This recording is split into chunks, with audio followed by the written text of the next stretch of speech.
Olá pessoal, estamos aqui de volta para continuarmos a nossa correção da prova de aprendiz de marinheiro aplicado no ano de 2019. Lembrando a você que essa daqui é a prova amarela. Nós paramos na questão 33 e vamos dar sequência à resolução da prova. Questão 34 comigo. Então vamos lá, questão 34. Diz assim, ó, observe a figura abaixo. Aí ele te dá lá uma figura.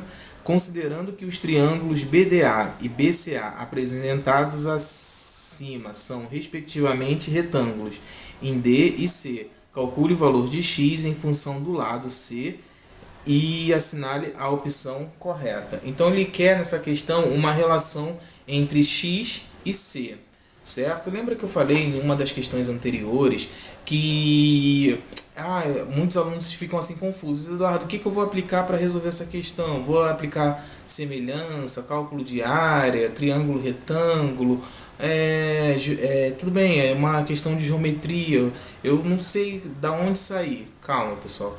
Para a gente não ter esse tipo de incerteza, assim, de como vou iniciar, né, a solução, normalmente os exercícios eles são feitos por a resolução, né, dessas questões são feitas por similaridades. Eu falei certo, quase que eu enrolo a língua aqui. Como assim, Dota? O que você está querendo dizer com isso? Toda vez que você, por exemplo, você vê uma questão que ele diz lá que é um triângulo retângulo, você já vem na sua mente tudo que envolve triângulo retângulo. O que envolve triângulo retângulo? Teorema de Pitágoras, relação de senos, cossenos. Isso já vai te direcionar a um raciocínio. Como eu falei naquela questão anterior de semelhanças de triângulo, como eu vi que tinha muita lado igual a lado, né, ali na questão, esse lado igual aquele, esse ângulo igual aquele ângulo, já me levou a deduzir que poderia ter ali um triângulo congruente ou semelhante. No caso ali foram triângulos congruentes, mas poderia ter sido semelhantes, ok? Então é por aí mais ou menos que a gente vai deduzindo a resolução das questões. Essa daqui também não é muito diferente. Ele já te disse, os ângulos tal e tal são retângulos. Então isso já te induz ao teorema de Pitágoras. Tudo bem? Então vamos nós. Então aqui, como é que faríamos essa solução? Ele quer uma relação entre x e c. Então a ideia aqui, eu vou chamar aqui de y, essa reta aqui do meio, que no caso aqui vai ser a hipotenusa tanto do primeiro quanto dos segundos, e vamos tentar achar Pitágoras. Vamos aplicar Pitágoras nesses dois triângulos retângulos e vamos ver o que acontece. Vamos lá.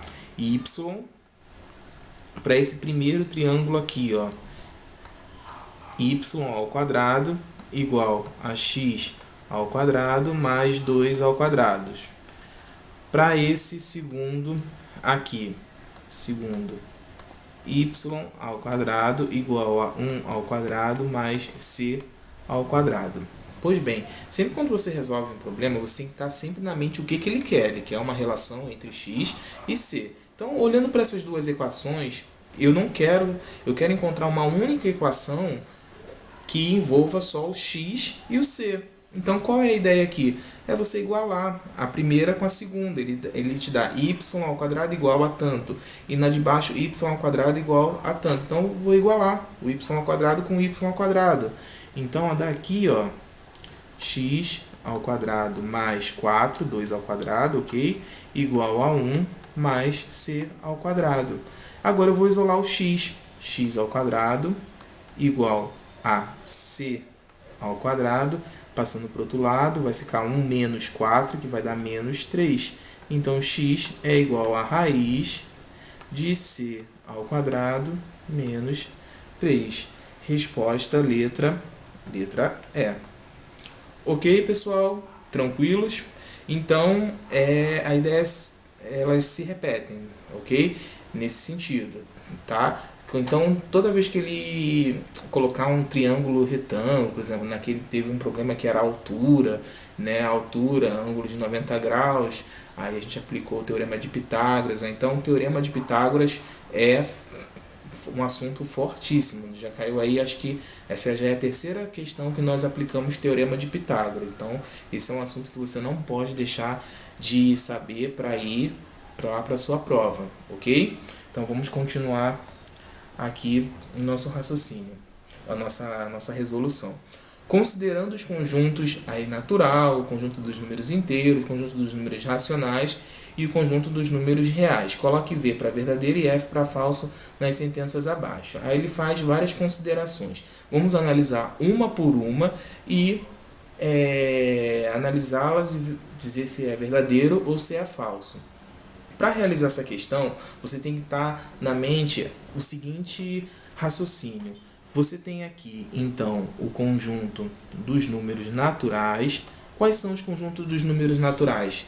0, 1, 2, 3, 4, são os números que você aprende lá com a tia Maricotinha, no primeiro, segundo ano, lá depois que você aprendeu a desenhar, fazer massinha, você aprende os números. Então, esses são os números naturais. Depois, quando você avança um pouquinho, chega lá nas acho que quinto ou sexto ano, você aprende o conjunto dos números inteiros, que vem lá os números, que são os números naturais, mas na sua versão negativas, né? A tia Maria Cotinha botava lá que são os bonzinhos e os malzinhos, né? Que são os números negativos, enfim, cada um aprende de um jeito, né? Enfim, então são os números, é como se fossem os números naturais, só que da sua versão negativa. Então aqui você tem que os números inteiros abarcam os naturais, mais aqueles que são negativos, certo? Depois tem os números racionais. Os números racionais, que são aqueles números que podem ser postos na forma de fração. Os números naturais, os números inteiros, eles podem também ser postos na forma de fração. Por exemplo, 2 sobre 1 é uma fração, então ele também é um racional. Então, os números naturais e os conjuntos dos números inteiros estão dentro dos números racionais. Mas existem aqueles que não podem ser postos nas formas de fração, que são as dízimas não periódicas, como, por exemplo, raiz de 2, número π, 3,14, 15 e sucessivamente, são as dízimas não periódicas, ou seja, são as dízimas, aquelas que se repetem, mas eles não têm um período, certo? Então, esses números são os números irracionais. E abarcando, que estão aqui do lado de fora, e abarcando tanto os números reais, tanto os números racionais como os números irracionais, você tem os números reais, certo? Então, essa estrutura tem que estar na sua mente para fazer esse tipo de questão, certo? Aí você vai ver que vai ficar muito mais fácil. Vamos lá para a nossa primeira opção. Ele diz assim, ó, os naturais com asterisco. Eduardo, o que é esse natural com asterisco? Olha só, pessoal, existe aqui os naturais, como eu havia dito, é o 0, o 1, o 2 e por aí vai. E existe os naturais com o asterístico, que é quando você tira o 0. São os não nulos. 1, 2, 3 e por aí vai, certo? Tudo bem? Então, os naturais, não nulos, interseção com os racionais, vai dar os naturais. Então, ó, os naturais não nulos estão aqui dentro. Estão aqui dentro, né, tirando o 0. Interseção com os racionais nulos, com os racionais, vai dar o números naturais nulos. Sim, porque um é subconjunto do outro. Então, essa primeira questão opção é verdadeira. Ok? Agora, vamos para a segunda opção. A segunda opção tem uma consideração aí muito importante. Existem os inteiros. Os inteiros são esse conjunto aqui, que é o pontinho, pontinho, pontinho, menos 2, menos 3, opa, deixa eu botar ali corretamente, porque ficou fora ali. Vamos lá. De novo, voltando, os inteiros, nós temos aqui né? Botar ó, reticências, porque ele menos 2, menos 1, 0, 1, 2, 3 e por aí vai, certo? Reticência para os dois lados, tanto para o infinito negativo, tanto para o infinito positivo, ok? E existe os inteiros. Ó, muito cuidado com isso, pessoal. Muitos falam assim, os inteiros positivos. Não, tá errado. É os inteiros não negativos. Então, os inteiros com sinalzinho de mais são os inteiros não negativos. Por que isso é importante, Eduardo, falar isso? Porque o zero vai ser não negativo, certo? Então, aqui eu tenho 0, 1, 2, 3 e por aí vai. Tudo bem? E os inteiros não positivos é pontinho, pontinho, pontinho, menos 3, menos 2, menos 1 e o zero, certo? O zero ele vai ser inteiro não positivo, ele também vai fazer parte do conjunto dos inteiros positivos. Os inteiros não negativos e os inteiros não positivos, ok? Beleza? Por que isso é importante? Porque essa opção vai exigir esse conhecimento. Quando eu pego os inteiros, que são esse aqui, e diminuo os inteiros negativos, fica 1, 2, 3, sem o zero, ok? E aí 1, 2, 3 não é os inteiros positivos, porque o zero está dentro, porque o zero está aqui, ó, dentro desse conjunto aqui, ó, ok? E aí quando eu faço esse daqui, ó, os inteiros menos os inteiros positivos, é como se eu tirasse tirasse o reticência e tirasse também o zero, ou seja, sobraria esse. E esse conjunto formado por essa parte aqui não é igual a esse daqui de baixo, ok? Então essa opção está falsa. Isso daí eu consideraria uma pegadinha. Um aluno mais desatento diria que isso daí é verdadeiro, e não é, por causa do zero. Tudo bem? Beleza. E, por fim, a terceira opção, os reais, união com os inteiros. Então, ó, pega aqui os reais, esse quadrado aqui, que está aqui fora, aqui, ó, os reais. União com os inteiros, como os inteiros eles estão dentro dos reais, então a união vai dar os próprios reais. Então não é o que? Está errado. Então aqui é falsa. Então, verdadeiro, falso, falso. Ok? Tranquilos? Porque um é subconjunto do outro aqui nessa terceira opção. Então a letra C é a nossa opção. Ok? Ficou claro? Vamos para a próxima questão. Se não ficou claro, você volta aí o vídeo. Se ainda assim ficar com dúvidas, coloque aí nos comentários. Eu vou ter o prazer de estar respondendo e tirando aí suas dúvidas, ok? Então, beleza. Agora vamos fazer, acho que aqui já encerramos as questões de matemática. Agora vamos resolver as questões de ciência. Questão 36, a partir do 36. Então foram 15 questões de matemática, agora vamos para as questões de ciência, que mistura física e química. Então vamos lá. Em relação aos átomos dos elementos químicos, aí ele te dá lá os elementos químicos, no estado fundamental analisa as afirmativas abaixo. Ele faz aí 5 afirmativas, ele quer então que você analise. Pertence ao mesmo período da tabela periódica, pertence ao mesmo grupo da tabela periódica, X e Y são metais e um ametal, X e Y, Z são elementos representativos, X é um metal alcalino, Y é um halogênio e Z é um gás nobre.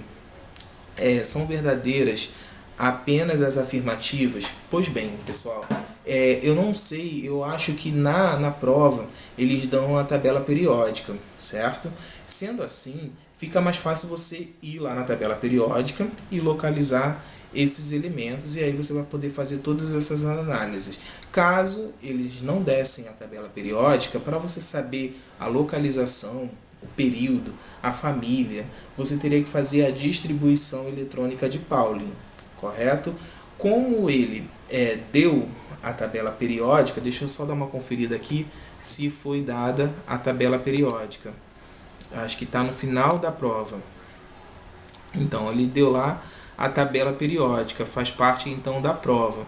Fica muito mais fácil você olhar a tabela periódica, né? Mas aí você precisa então reconhecer onde estão esses elementos dentro da tabela periódica. Quando eu resolvi essa questão, eu não olhei a tabela periódica, eu fiz pela distribuição de Pauli, certo? Então eu vou aqui comentar do jeito como eu fiz e do jeito como você poderia na hora da prova fazer, que eu acho que até seria mais rápido você olhar a tabela periódica.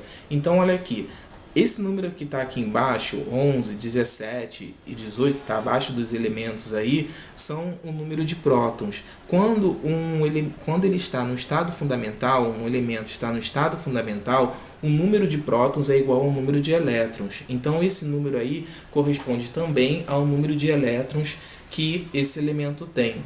Então, quando eu faço a distribuição eletrônica é como se fosse um endereço do elemento químico dentro da tabela periódica. Ele vai nos dar todas as informações que a gente precisa saber, como localização do período, localização do grupo, certo? Sim, um metal. Então, como é que a gente faria essa análise?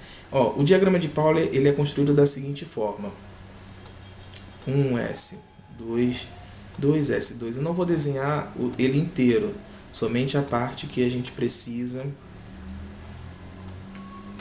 saber para poder fazer essa questão. 3p6, 4p6, 3d10, 4d10. Só vou desenhar d10 aqui, ficou estranho, né? Ele tá horrível. Tá, então esse é o diagrama de Pauli. O diagrama de Pauli ele é lido na diagonal. Então eu li aqui, aí eu venho para cá, depois eu venho para cá, depois eu venho para cá, e por assim vai, ok? Ele continua aqui, tá? É 4, 5, 6, 7, mas eu só vou até aqui porque os valores ali dados são valores baixos, então não vou precisar de todo o diagrama de Pauli, só para você ter uma ideia, ok? Então, para x11, como é que ficaria a minha distribuição? 1s2, 2s2, 2p6, 3s1. Para y17, ficaria 1s2, 2s2, 2p6, 3s2, 3p5. Ok? Que aí, eu acho que eu estou indo muito rápido, eu vou aqui voltar. Eduardo, por que você parou no 3s1? Eu parei no 3s1 porque você tem que fazer a distribuição eletrônica, como são 11 prótons e 11 elétrons, o expoente aqui dessas letrinhas indicam a quantidade de elétrons. Então, 2 com 2, 4, com 6, 10. 10 mais 1, 11. Então é aí que eu faço a distribuição eletrônica. O que a distribuição eletrônica significa? Esse número 1, 2, 3 significa um número de camadas que o átomo vai ter. Ok? Um átomo ele possui um núcleo e possui a eletrosfera composta por até 7 camadas. 1, 2, 3, 4, 5, 6. 7. Aqui é a camada K, L, M, N, O, P, Q. Ou seja, a camada 1, 2, 3, 4, 5, 6, 7. Tudo bem? E então, por exemplo, X11 me diz o seguinte, que na primeira camada existem 2 elétrons, na segunda camada, aqui, 2s2, 2p6, 8 elétrons, né, que é 6 mais 2, e na terceira camada, 1 elétron, certo? Aqui para o Y, eu tenho a primeira camada com 2 elétrons, a segunda camada com 8 elétrons e a terceira camada com 7 elétrons. Aqui 8, aqui 2, 2, aqui 8 e aqui 1. Certo? E a última camada é chamada camada de valência. Então, se eu perguntasse para vocês quantos elétrons tem a camada de valência do átomo X, do elemento X, aí vocês me responderiam, tem um elétron na última camada, porque ele termina em 3s1. 3 é a última camada e ela tem S1, termina em 3s1, ou seja, um elétron na última camada, ok? Tudo bem? Então a distribuição eletrônica é importante porque ela me dá muitas informações. Se eu perguntasse para você qual é a localização na tabela periódica do elemento X, você me diria, como ela tem 3 camadas, ele está no terceiro período, ou seja, ele está na terceira linha da tabela periódica. E como ele termina em S1, significa que ele está no primeiro grupo ou primeira família, que é a família dos alcalinos, ok? A primeira família é alcalinos, a segunda é alcalinos terrosos, a terceira família, que é a 3A, é a família do boro, depois a família do carbono, depois a família 5, a família do nitrogênio, depois a família dos halogênios, do calcogênio, da família 6 é do calcogênio, a família 7 é dos halogênios e a família 8 são os gases nobres. Tudo bem? Então esse é o conhecimento que você tem que ter de família, de período, de diagrama de Pauling, para entender a tabela periódica, ok? Como a tabela periódica está organizada. Então, paramos aqui no Y, né? Só fiz uma breve explicação aqui. E o Z18. Então, Z18. Então, vou para 18 aqui desse lado. Ficaria 1S2, 2S2, 2P6, 3S2 e 3P6, certo? Então, vamos analisar então agora as opções. Pertence ao mesmo período da tabela periódica? Sim, ó. Todos eles são do terceiro período, ou seja, eles têm 3 camadas eletrônicas, certo? Então, aí, ó, então a teoria atômica. O átomo ele é composto pelo núcleo e a eletrosfera. No núcleo estão prótons e nêutrons, certo? E na eletrosfera estão os elétrons. A eletrosfera é dividida em camada. Então, um átomo ele pode ter até 7 camadas, certo? No caso desses 3 aí, eles têm 3 camadas. Então, eles são do mesmo período da tabela periódica, ok? Então, a primeira tá certo. Pertence ao mesmo grupo da tabela periódica? Não. Por quê? Esse daqui termina em 3S1, então ele está na primeira família, no primeiro grupo, que é o grupo dos alcalinos. O Y ele termina em 3S2 e 3P5, ó, 3S2 aqui e 3P5. Então ele está na família 7A, só somar 5 mais 2, 7. Então ele está na família 7A, que é a família dos halogênios, ok? E o Z ele está na família 8A, que é a família dos gases nobres. É só você somar aqui, ó, no 3S2, 3P6, somar S2, 2, P6, 6, 2 mais 6, 8. 8A, gases nobres, ok? Então, falso essa segunda opção. X e Y são metais e Z é um ametal. Como é que então a gente vai denominar um metal? Você tem que saber o seguinte, que metal ele tem tendência a perder elétrons e ametal tem tendência a ganhar elétron. Um átomo, para conseguir estabilidade, ele tem que alcançar a sua última camada, que é a camada de valência completa, ou seja, com 8 elétrons. Então, se ele tem menos que 4 elétrons na última camada, ele vai ter tendência a perder elétrons, ou seja, ele vai ser um metal. Metal tem tendência a perder elétrons. E se ele tiver com a última camada, e se ele tiver mais que 4 elétrons na última camada, ele vai ser um ametal, com tendência a ganhar elétron. Então, o metal, quando ele perde, por exemplo, o X seria um metal. O X é um metal. Por quê? Porque ele tem um elétron na última camada. Então, então qual é a tendência dele? A tendência dele é perder elétrons. Quando ele perde elétron, a sua última camada deixa de existir e aí ele passa, a sua penúltima camada passa a ser a última camada com 8 elétrons na última camada, ó, 6 mais 2, 8, ok?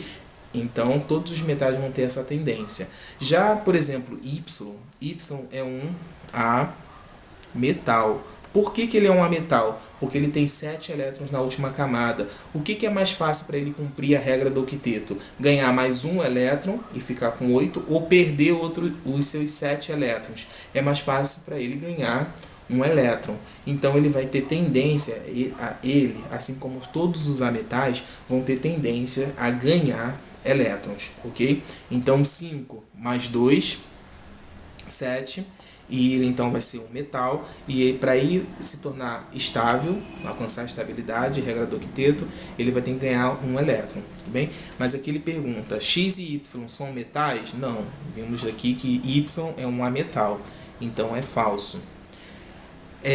A quarta opção, X, Y, Z são elementos representativos? Sim.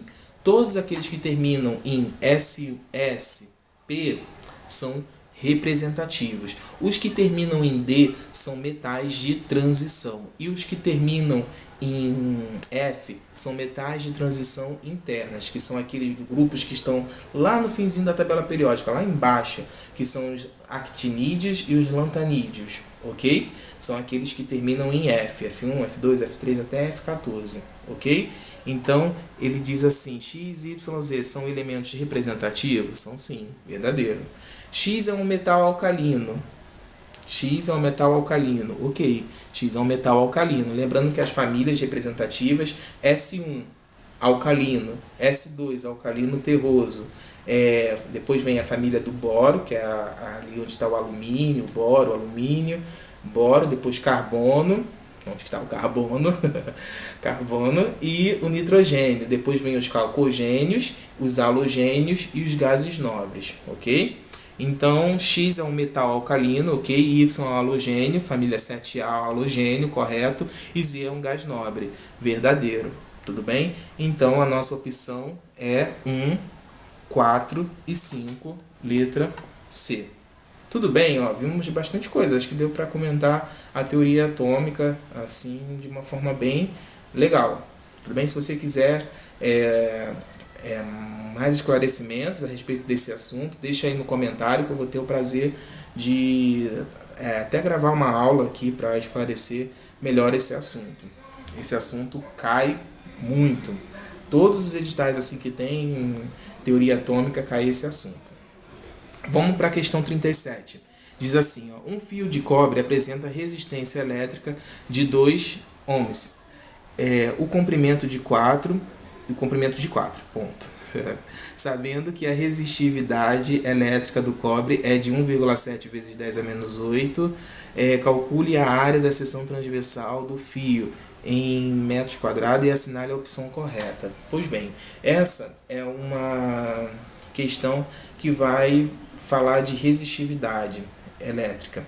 Falou de resistividade, coeficiente de resistividade elétrica, ele está falando da segunda lei de Ohms. A segunda lei de Ohms diz o seguinte, que a resistência é igual a resistividade vezes L sobre área. Certo? Então, o que a segunda lei de Ohms nos diz? Diz o seguinte, se nós temos um fio, imagine que isso daqui é um fio, tá? Então, aqui um fio,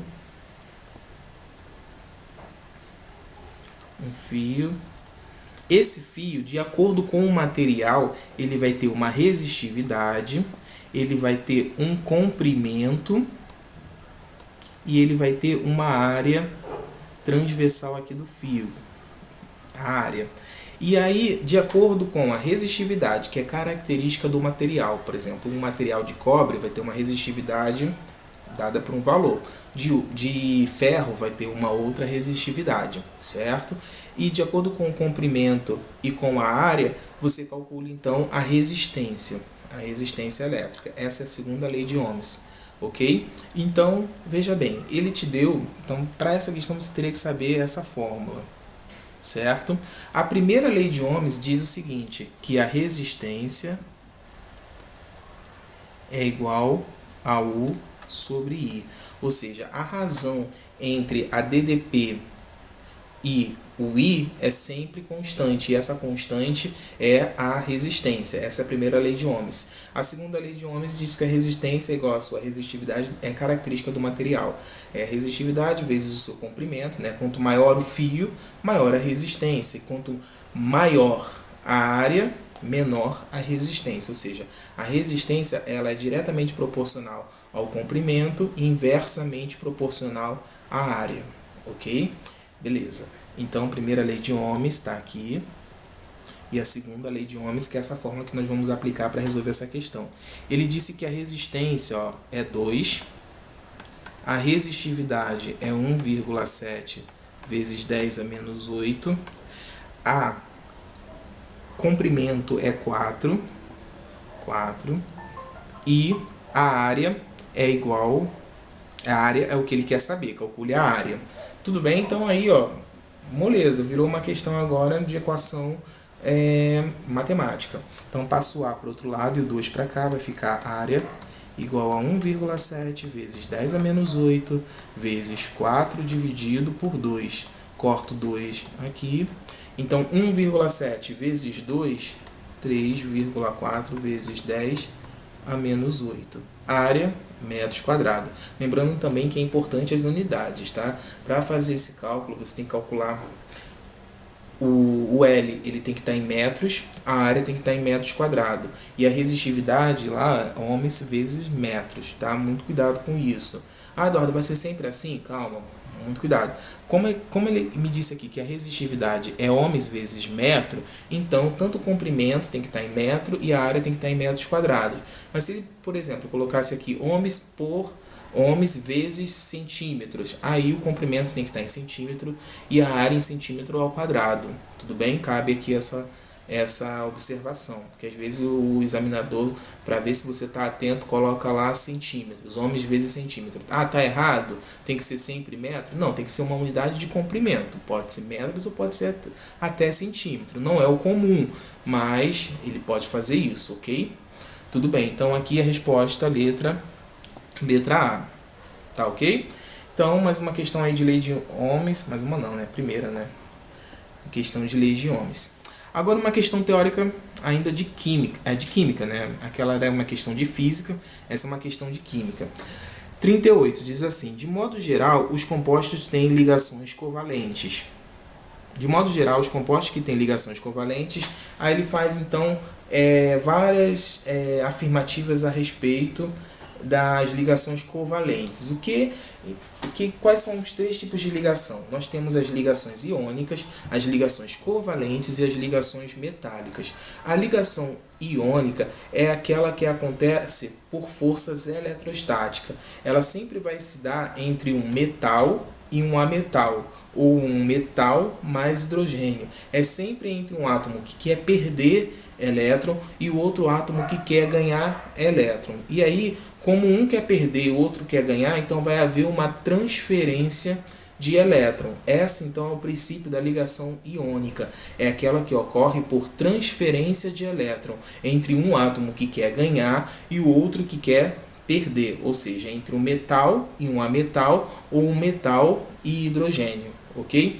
E temos também a ligação covalente, que é aquela que se dá entre dois átomos que ambos querem ganhar elétron. Ninguém quer perder, os dois querem ganhar. Então, como os dois querem ganhar, então o que eles vão fazer? Eles vão compartilhar elétron, certo? Então vai haver um compartilhamento de elétron. Na verdade, ninguém ganha, eles vão compartilhar. Então a ligação covalente é aquela que se dá por compartilhamento de elétron. E o resultado da ligação covalente gera compostos moleculares. O resultado de ligações iônicas geram compostos iônicos. Os compostos iônicos eles formam retículos cristalinos, que é a forma, por exemplo, sal de cozinha, que é o famoso NaCl, cloreto de sódio, é uma ligação iônica entre o metal sódio e o cloro, um ametal e o ametal cloro. Um quer ganhar, um quer perder, o sódio quer perder e o cloro que quer ganhar elétrons. Tudo bem? Beleza. A ligação covalente, compartilhamento e a ligação metálica. A ligação metálica, ela não segue a regra do octeto. O que se tem é que os metais eles se agrupam de forma a a formar uma nuvem eletrônica em torno da sua estrutura, certo? E aí vai haver um mar de elétrons rodeando aqueles átomos. E essa vai ser a ligação metálica. Eles não têm a observância da regra do octeto. Tem que ter tanto, tem que ter 8 elétrons na última camada. Não, certo? A ligação iônica covalente obedece sim à regra do octeto, mas a ligação metálica não, ok? Tudo bem? Basicamente é isso. Então vamos fazer então as análises aqui de cada uma das opções. De modo geral, os compostos que têm ligações covalentes são formados pela ligação entre metais e hidrogênio. Ligação covalente. Covalente é metal que quer perder. E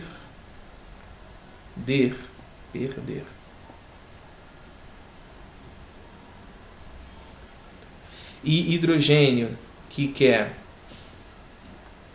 ganhar. Não, né? Perder e ganhar é ligação iônica, então falsa. Perder e ganhar, certo? São encontrados na natureza somente no estado líquido e gasoso? Não. Existem sólidos também covalentes, ok? Então, errado. São constituídos de átomos com tendência exclusiva a doar elétrons. São constituídos por átomos com tendência exclusiva de doar elétrons. Eles não têm tendência a doar elétrons, eles têm tendência a receber elétrons. Doar elétrons é metais. Metais têm tendência a doar elétrons, então também está errado. Forma estrutura eletricamente neutras, ok? Denominados moléculas, perfeito. Eles sim formam moléculas. Os de ligação iônica, eles formam compostos iônicas, íons, são íons, certo? Porque um quer perder, aí ele se transformou num íon positivo, um cátion, e o outro quer ganhar, ele recebeu um elétron e se tornou um íon negativo, um íon negativo ânion, ok? Então, correto, letra D. Apresentam alta condutividade elétrica. Falso. Os covalentes não têm alta condutividade elétrica. Quem tem alta condutividade elétrica são os metais, certo? Justamente por causa deles serem iônicos, deles serem íons, certo? Aí eles vão ter alta capacidade de conduzir corrente elétrica, principalmente em solução aquosa, ok? Em solução com água. Então, apresentam alta falso. Xizinho falso, então a nossa alternativa letra D, ok? Questão teórica, bacana. Vamos então para a questão 39, a questão de física, que fala de termômetro. Um termômetro registra a temperatura de 938 graus Celsius. Grau Fahrenheit. Converta esse valor para a escala Celsius e marque a opção correta. Ok. Pontos fixos de fusão e ebulição, respectivamente, eles dão o ponto fixo de fusão e de ebulição em grau Celsius e em grau Fahrenheit. Beleza. Você poderia simplesmente ter decorado a fórmula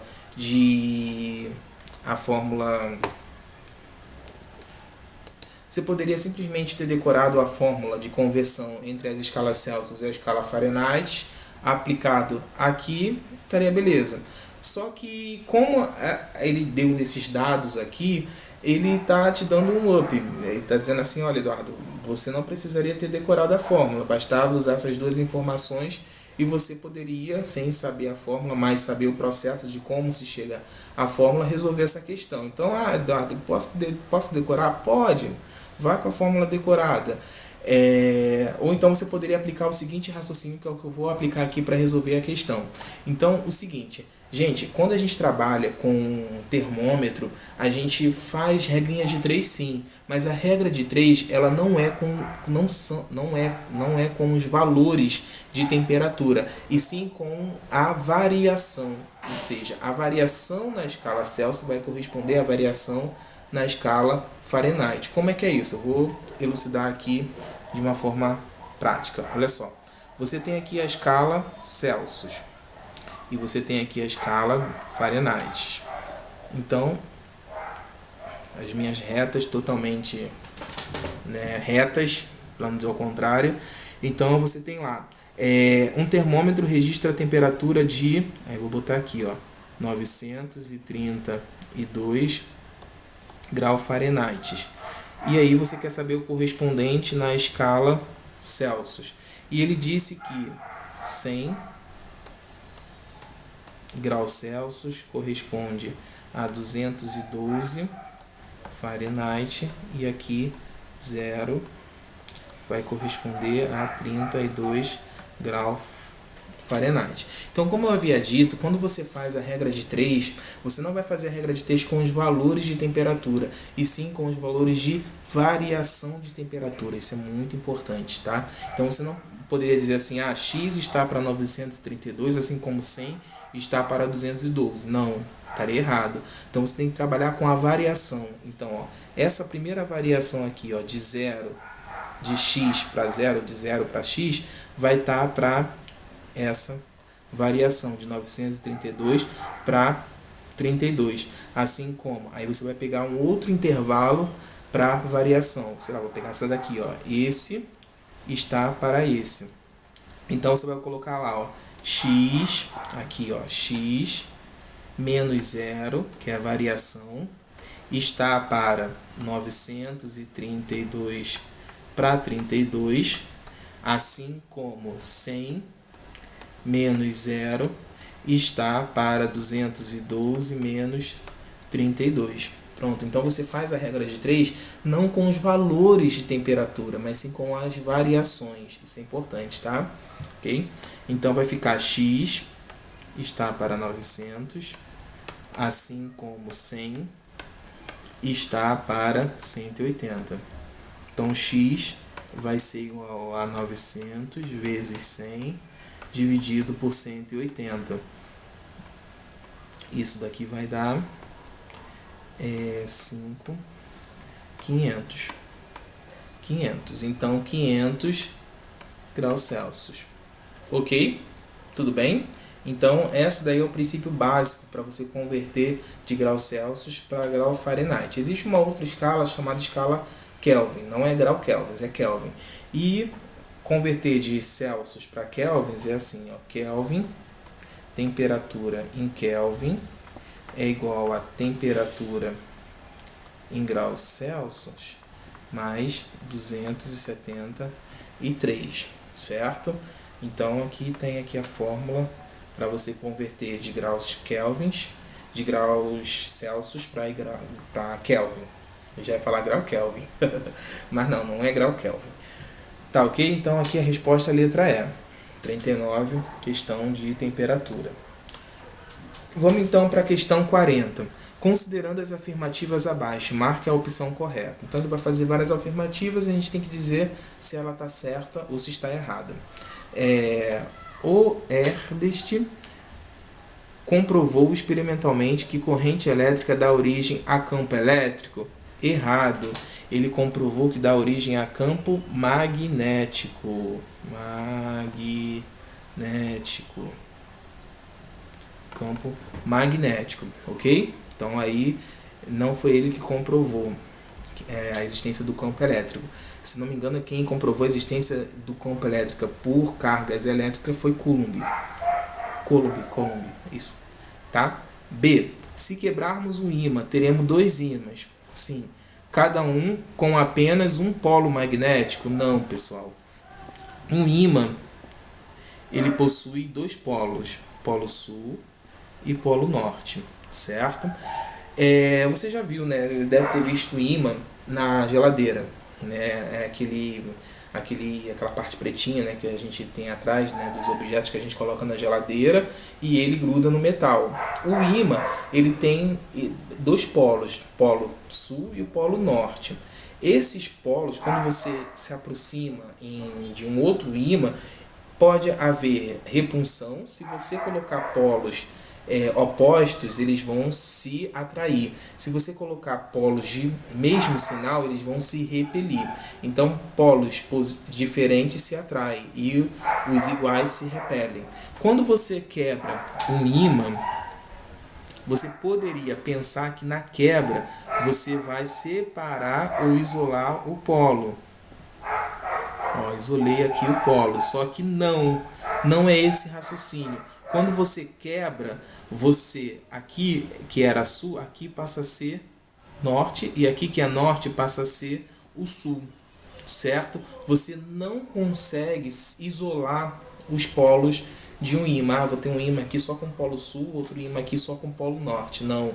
Quando você quebra, você dá origem a outros dois novos polos em cada ímã, certo? Sul e norte, tudo bem? Então você nunca consegue isolar os polos de um ímã. Então essa questão está errada. C. Em um ímã e por fora dele, as linhas de campo magnético ou de indução têm orientação do polo magnético sul em direção ao polo magnético norte. Errado. As linhas de indução sempre sairão do polo norte em direção ao polo sul. Ah, por que é assim? Eu sempre falo assim, para os meus alunos, porque Deus quis. Né? Assim, sai do polo norte para o polo sul, certo? Essa é a convenção. Sempre vão sair do polo norte para o polo sul. Por que não é do sul para o norte? Porque é do norte para o sul. Não tem assim... não tem uma explicação, é uma convenção. Sai para o norte e sul, certo? Não do sul para o norte. Tá ok? Beleza, é sempre norte para o sul, tá? Gravem isso.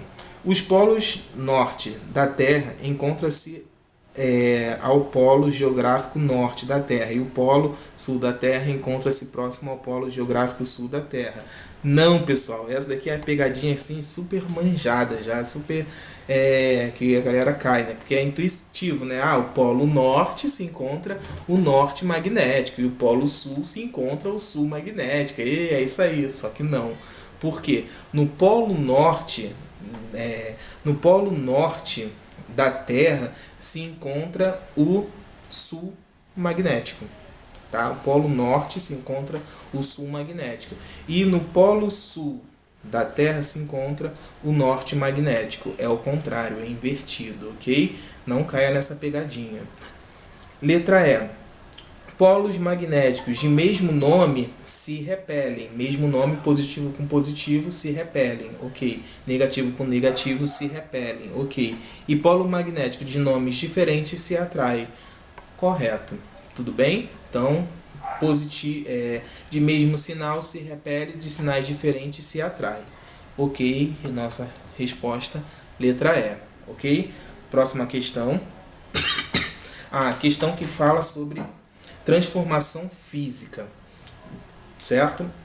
Qual a diferença entre transformação física e transformação química? Transformação física, você muda o estado da matéria, certo? Você não modifica a matéria, certo? Por exemplo, aqui a água derretendo, virando vapor. A água não vai deixar de ser água. A molécula da água, H2O, não vai deixar de ser molécula da água, ok? Então aí a gente tem uma transformação física.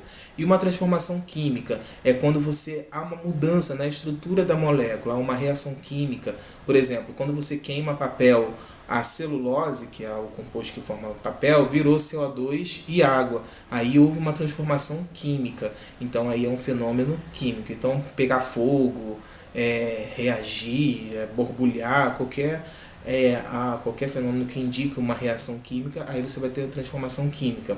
Já a mudança dos estados físicos da água é uma mudança física, ok? Quais são as mudanças físicas? Então vamos lá, pessoal. Quando você passa do sólido para o líquido, você tem a fusão. Quando você passa do líquido para o gasoso, você tem a vaporização.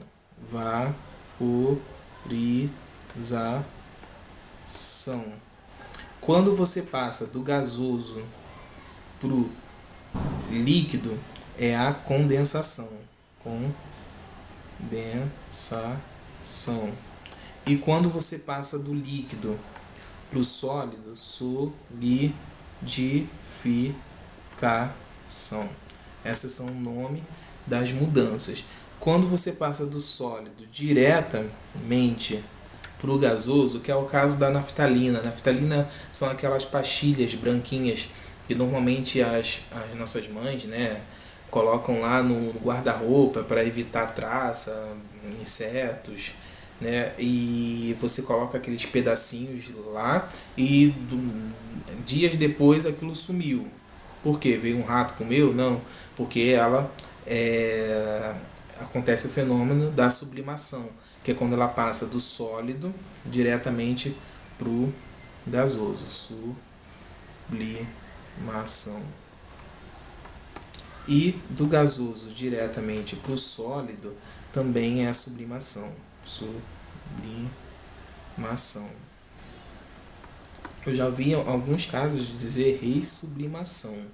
Ressublimação. Certo? Então botei entre parênteses.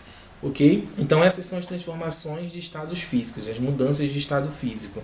De acordo com os quadrinhos acima, é correto afirmar que as mudanças de estado físicos apresentadas na sequência AB, na sequência AB você tinha gelo e o gelo passando para o estado líquido. Então sólido passando para o estado líquido é fusão, certo? E o líquido passando para o estado vapor, vaporização, letra E. Tudo bem? Então, uma revisão aí das mudanças de estado físico da matéria. Tudo bem? Não é só da água, tá? Eu botei a água aí como exemplo, mas pode ser da matéria, no geral. Ok? Então, vamos para a próxima questão. A próxima questão diz assim: assinale a opção que apresenta na sequência os termos corretos que preenchem as lacunas da seguinte afirmativa. Uma substância é formada por contendo apenas de um mesmo composto. E observando as opções, você percebe que ele fala sobre substâncias simples e substâncias compostas. Qual a diferença entre substâncias simples e substâncias compostas? As simples são aquelas formadas por um único elemento. Por exemplo, O2, H2 é só formado por hidrogênio, O2, Cl2, fósforo P, certo? São substâncias simples. Substâncias compostas são aquelas formadas por dois ou mais elementos. Por exemplo, H2O tem o hidrogênio e tem o oxigênio, uma substância composta. H2SO4, NaCl, tudo bem? São substâncias compostas, formadas por dois ou mais diferentes elementos químicos, ok? Substâncias compostas. Todas as substâncias simples, eles deverão ter o índice 2, quando substâncias simples. O índice 2, o índice 2, vírgula, né? Porque, por exemplo, nós temos as substâncias alotrópicas, por exemplo, O2, que é o oxigênio que a gente respira, e o O3, que é o ozônio, certo? E outras substâncias alotrópicas. O enxofre, existe um enxofre, dois diferentes tipos de enxofre. Quer dizer, tem um fósforo, né?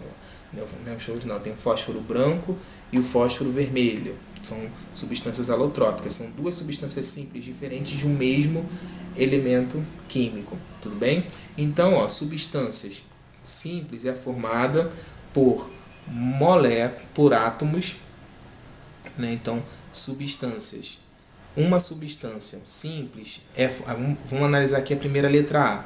Uma substância simples é formada por átomos contendo apenas elementos de um mesmo íon, de um mesmo elemento, contendo átomos de um mesmo elemento. Então, substância simples é formado por moléculas, certo? Contendo apenas átomos de um mesmo elemento. Ok, está correto, certíssimo. Substância composta são moléculas formadas por contendo apenas átomos de um mesmo elemento? Não, são elementos de mais de um elemento. Então estaria aqui errado o conceito. Também não é íon, certo? O de baixo, átomos de um mesmo elemento, do mesmo íon, também não. Uma substância composta é formado por elementos contendo apenas moléculas de um mesmo átomo. Não, totalmente errado. Aqui ele só confundiu aqui os conceitos, trocando átomo por molécula e íon, certo? Lembrando que íon são moléculas que possuem cargas. Por exemplo, SO4-2, isso é um íon, certo? Como você coloca lá, K é uma molécula iônica. Quando você coloca K mais K mais é um íon de um único átomo, ok? Tudo bem? Beleza. Então, pessoal, para esse vídeo não ficar muito extenso, eu vou parar nossa aula aqui. Essa foi a nossa terceira aula e na nossa quarta parte da resolução dessa prova, a gente vai estar finalizando então a correção de toda essa prova, ok? Comente, coloque aí, dê o seu like, indique aí para o seu amigo aí que está estudando aí com você para essa prova de aprendiz de marinheiro. Se você gostou dessa aula, que tem alguma crítica, ou alguma correção, coloque aí nos comentários, ficarei feliz em ler o seu comentário. E se inscreva. A minha ideia aqui é estar, talvez, aí, dependendo da demanda aí do pessoal, fazendo lives antes da prova aí, de revisão. É sempre bacana essa revisão, e conto aí com a colaboração de vocês, ok? Então foi isso, até a nossa parte final da correção dessa prova. Tchau, tchau!